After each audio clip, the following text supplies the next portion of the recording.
Hi everybody, it's Michelle at the Tattoo Parlor. I'm here this morning. We're going to be talking about recovery. You can quit drugs, but recovery is a process. Quitting drugs is the beginning of the process. Recovery, a return to a normal state of health, mind, or strength. The action or process in regaining possession or control of something stolen or lost. That's the definition of recovery. I like the action or process of regaining possession or control of something stolen or lost. So what was stolen or lost in addiction for me? Well, I would have to say the biggest thing stolen or lost was myself. Now, addiction in the initial stages is a choice. You choose to use the drug. What a lot of people don't talk about is why you do something like this. The knowledge is out there if you're looking, and a lot of times, even if you're not, the drugs are bad. Okay, we all know drugs are bad, okay? But the thing about it is we know just not to do them, not why. A lot of times people are introduced to drugs through their friends. They're introduced to drugs during low points, and there are times to be making them feel like they're having a good time. People do drugs to party, to hang out, to feel comfortable in social settings. Drugs, alcohol, different things. These things, a lot of times drugs, alcohol, they have chemical hooks. They have hooks in them that make us want to do them again. They also build tolerance. Some of the classic trademarks of addiction are tolerance and need to do them. Then from there become consequences. When you're continually chasing something that you have to do, and your tolerance is getting higher, your consequences get harder, and it gets harder to get rid of. It's a very nice day out. The sun is shining. It's a little bit brisk, but the sun is shining. I find gratitude every morning. Today my gratitude is I can see the snow shimmer. Sounds funny, right? You know that glitter you see off snow when it sparkles? And you see the sunbeams hit it and shine like a light? Well, addiction took that from me. Everything looked gray, mud covered. I couldn't see the shine. That's why it's so important to me now that I shine. Now, the shine comes from within, man. Sometimes I think the light that you see off things is your own light. But drugs took the shine away from me. The cold, I would be upset right now about the cold. Literally, the cold would be enough today that if a crisp breeze hit me, it would send me into withdrawal even after doing my standard dose. The cold was something that really affected me. It made me sick. It made me need more drugs. I couldn't get warm unless I had it. My circulation wasn't working. My core wasn't working. So that was something that was a real big problem. I remember one July day, I thought I'd be well. I did my dose, and my drug of choice was heroin. And I did my dose, and I thought I was going to go to the beach with my mom and daughter, have a good day. I was excited about this. I got to the beach, and my niece started splashing me. And I started to get cold, and I asked her not to, and I seemed crabby, but I knew it was coming. And I just started getting sick. My stomach dropped out. I felt like I had diarrhea and had to puke. I started shaking, and I went into automatic withdrawal. Now, mind you, I had just pushed $120 worth of drugs into me not a half hour earlier. That's what it took for me to be normal at that point. Can you imagine to get through 8 hours, it's $120 and maybe 8 hours? Because that time, it was under an hour. That really takes a lot of the joy out of your life. It's a pretty unmanageable habit to hold. A lot of people tell you don't do drugs, okay? But they don't tell you why. Well, there's a couple of reasons why. Recovery. the action or process of regaining possession or control of something stolen or lost. So recovery has been a process for me. The first part of the process was stopping drugs. The hardest part of the process. Also getting to the point that you're ready. That alone is a huge part of quitting drugs. Once you do that, to get that ball to stop rolling downhill is the hardest part. From there, it gets better and better.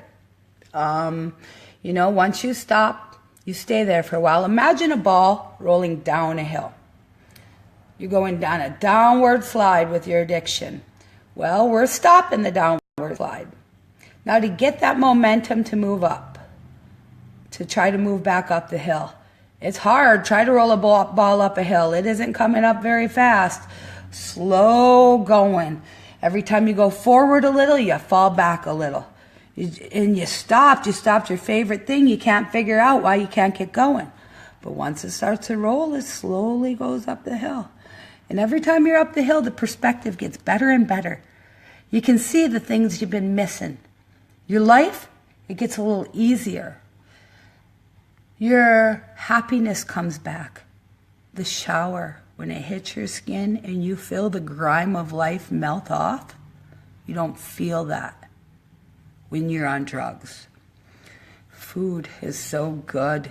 It just makes you happy. You want more. Well, say goodbye to that too. Oh, your daughter, she did something so touching. Like, bring a tear to your eye. Well, kiss those tears goodbye because you're really not that touched unless it's touched by the end of a needle or whatever your mode of transport for your drug of choice is. Your bills are paid. You feel happy about having your shit together. Well, say goodbye to that. Your hot water is now off. Your electricity is gone. Your kid doesn't have no clothes. The state just took them. Well, you don't got a car. How are you going to get anywhere? Oh, well, now you can't get a ride because you stink too much to ride in somebody else's car because you haven't had a shower living in your flop. I mean, this is just how it rolls. I'm not saying everybody's experience is exactly that bad, but it's definitely on a continual decline. And the bottom of the hill is homeless, hungry, without a family, friends, or anything else. That's the bottom of the decline. A lot of drug use is about connection. A lot of us start using because we're depressed. We don't feel like anybody understands us. And in fact, they might not. But that's fine. People don't have to understand you for you to live a good life. The thing about it is drug use is a lack of connection. It's disconnection. And the opposite is connection. So if you can find people in your life that support you, love you, you can talk to and you feel good, even if your family isn't supportive, even if your friends aren't supportive, these are the things that will help build your foundation. Having the right people in your life, doing the right things, still finding fun things to do, doing the things you have to do. Recovery, the action or process of regaining possession or control of something lost or stolen. Regain you. Make the connections. Find your people. We all have a tribe. Do the things every day you think might help. It's gonna hurt. It's gonna suck. You're gonna have to suck it up. That's the only way to do it. Your other options to keep with it, you might be able to hold it up a while, but, to me, my drug addiction was spinning in the sand on my heels. The hole kept getting deeper and harder for me to climb out and get out of, but meanwhile, I was doing the same things every day, putting in the same amount of effort in. And the hole got deeper and fucking deeper and fucking deeper. No matter how quick I spun, the hole just got deeper. So there's a couple of reasons why not to use drugs if you haven't yet. It takes a lot more from you than it ever gives to you. Is the sensation nice? Sure, it can feel good, but not as good as having your shit together. So guys, I got an interview with the newspaper at noon. I'm excited about this. Woo! Hopefully we can get something good on that front page instead of all these deaths. So I'm trying to do good with this. I'm trying to help people, family, friends, Reach out to your addict. Don't enable them, but reach out. Tell them how much you love them. And maybe the last time you tell them how much you fucking love them. Just remember that. You don't have to agree with them. You don't have to like it. You don't have to enable them. You don't have to be down. But you know what? You can let them know how much you fucking love them and care about them. So at least if they fucking die, they'll know you love them. And you can live with no regrets. So guys, friends and family, I'm trying to make you understand your addict just a little bit more. We make bad choices, but it doesn't mean we're bad people. You know, I believe that depths will bring people to the bottom of their moral set. But a lot of times, if you have a moral set instilled upon you, it's still there. You're going to go to your lowest low. But you still love people. You're still you. And you still care about people. It just gets hard to understand why they don't care about you. So, that right there is a little kiss of how it feels from the other side. And now I'm dealing with going through these things with my friends and family. So parents and friends, I understand where you're at too.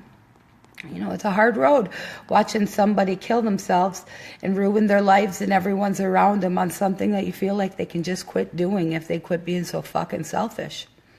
You know, addicts, they just don't understand why you can't stop doing it. To them, it seems simple. It's fucking up your life. Just stop, you know. And you can just stop. It's easier said than done, but it can be done.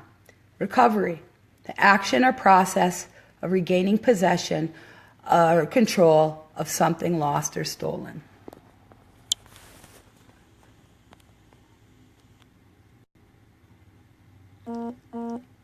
And today, I'm in recovery, and I hope you join me. All right, guys.